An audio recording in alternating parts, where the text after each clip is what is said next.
Hey, all you obsessive tactical internet knife weirdos. It's Grinder McGee back again with another knife review. I know it's been a couple weeks, but I've been spending the last couple with my family traveling and trying to stay safe over the holiday season, and other people have been cooking for me. Oh man, what a treat. What a wonderful, wonderful treat.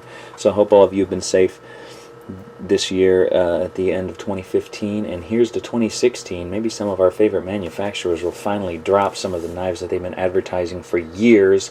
Looking at you, SE DC6, where are you at? Of course, anybody in the knife world or community or follows or studies these manufacturers know that they advertise things that aren't even in pre-production a whole year before they even start doing prototypes. So there's that. So today, back on track, we got a cold steel Kobun tactical boot knife.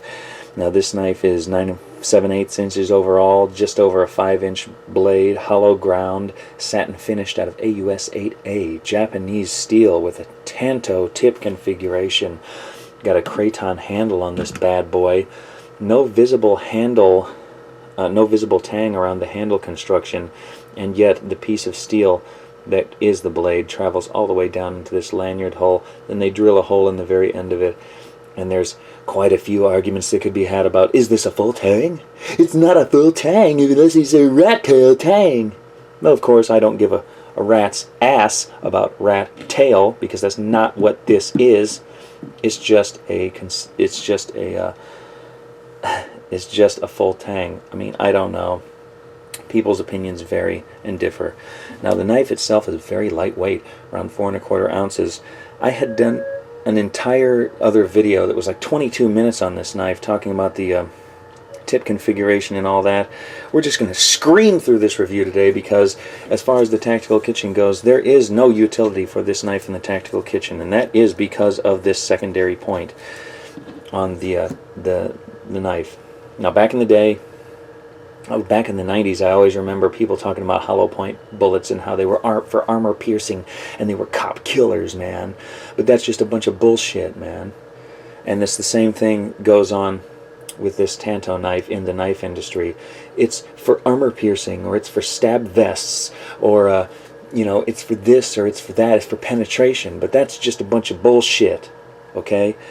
And while it could have some added durability for misplaced strikes or purposeful penetration where lateral stresses are applied because of a higher area of where the force can be distributed in a lateral like this, you're more, in other words, you're less likely to break the tip off than you are on something like this. The SOG, what is it? The Seal Pup Elite.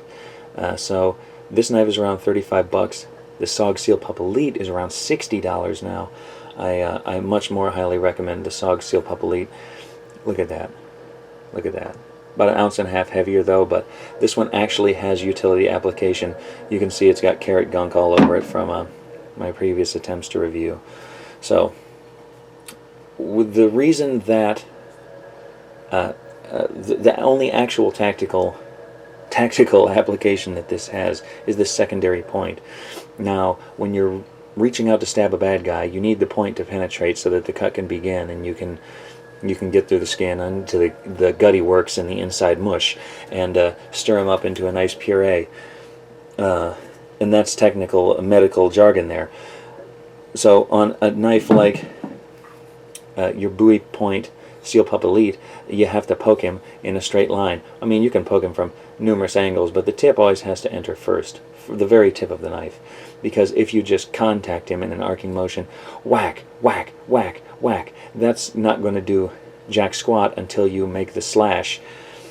But with a Tanto knife, you have this secondary point, and when in an arcing motion you contact in this way instead of all the way out here, this begins the cut and the penetration through the flesh or the clothing or the whatever it is, and then follow up with this razor blade, and then the point digs and cuts a second time even deeper. So you can check all the cold steel resources and other internet resources to see exactly how that looks in a practical in a real world application with a pant leg full of meat or whatever. We're not going to do that here today. This is the tactical kitchen. We're only going to tactically slice maybe a freaking pineapple today. But let's get right into why this knife sucks in the kitchen. It does span an apple, so that's good news.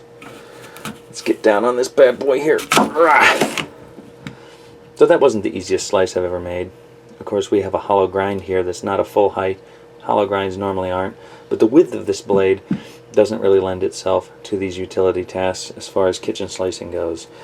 You can pinch up. It's actually very comfortable to put my thumb here and pinch up.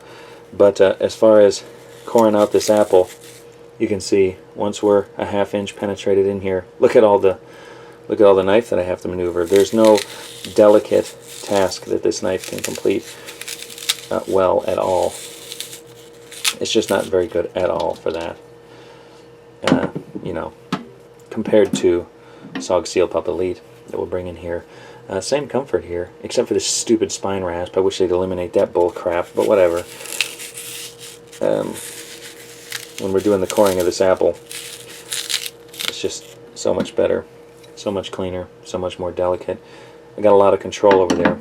This one, I feel like, yeah, I feel unsafe to use it that way. Whereas little stuff like this, not too bad.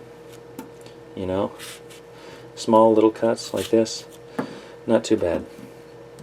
So, yeah, can slice an apple. You hear that secondary point dragging across the cutting board there. And by the way, I requested a nice ass cutting board for Christmas. I guess I'll have to buy it myself. Nobody came through, so I got this dingy old white one. Still, I hope you guys don't mind. There we go. What about a sandwich?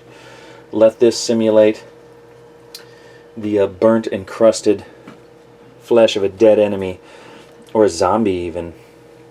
Why not? And listen to the crunch as it severs the meat from the bone. Oh. Oh man, it sucks. This knife sucks for that. It spans the sandwich, but it just doesn't have the slicing capability. So this is just more like a video, not really a review, more like just a reality check type review on why this particular knife does not succeed in a tactical kitchen. In real world, anything's better than your fingernails.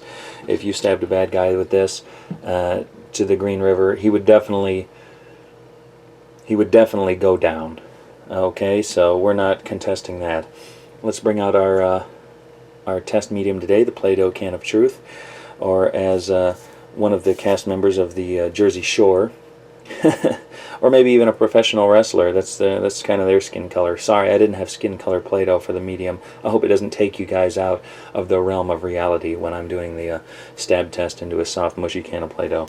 Yo, die, Snooky! Oh, you Jersey Shore bitch! Now what we're doing here is we're doing a comparison between this and the Seal Pup Elite, the only knife that I will be comparing this to today, as far as cross-sectional geometry at a ½ inch in to the tip. You see, when we're looking at the cross-sectional geometry, you always want to think, you know, if this knife truly was for penetrating, it would leave a smaller hole a ½ inch in. That would be the ease of penetration there. But as you can already see from where you're sitting way back, about 10 inches away from the camera here, you can see which one would penetrate much easier. Of course, it's the buoy tip configuration. Not just this knife specifically, but the buoy tip configuration in general compared to the Tanto tip is just always going to penetrate more effortlessly. Hold on a second. And finally, like I said, we're going to rip through this. Oh my god, it's going to be under 10 minutes. Let's just do it, baby. So, for things like this, the Kobun does reasonably well. And as I've said before, you always want to put an angle on these slices so that you can actually get through it. So, the Kobun did come sharp out of the box. No question about that. It does slice reasonably well. It slices plastic reasonably well as well. Also, I should say. The only thing that pisses me off about this is we got this rubber quilly in here. It kind of gets flexy, and I've had this knife in the past. This is the third time I've owned one of these. These don't hold up so well. They kind of tend to get flaky and gooey, and they tend to kind of get weird right there. They also pull away from the blade a little bit. So, not that good. For 35 bucks, it's a fantastic option. Really, it really is. But for a little bit more, you get the Zytel handles on the SOG agent or SOG Seal Pup Elite here, not the agency. And really, in a comparison, this one just blows the old Kobun out of the water.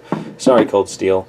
I know this is an eye catcher for people that don't carry fixed blade knives, or maybe they want a weapon retention option, something with a little bit of blade length on it. And I wouldn't discourage anybody from owning or carrying or attempting to use this knife for utility purposes or self-defense purposes, whatever. I'm not endorsing it. I'm not discouraging you. I'm just bringing to light some things that you might notice during use, and things that I've noticed in carrying and trying to use this knife. So, leaving it at 11 minutes, baby. I did it. I hope y'all have a good 2016, and I'll be back real soon with another knife review. So this is Grinder McGee for now, saying keep your skills sharp, but keep your blade that much sharper. Peace.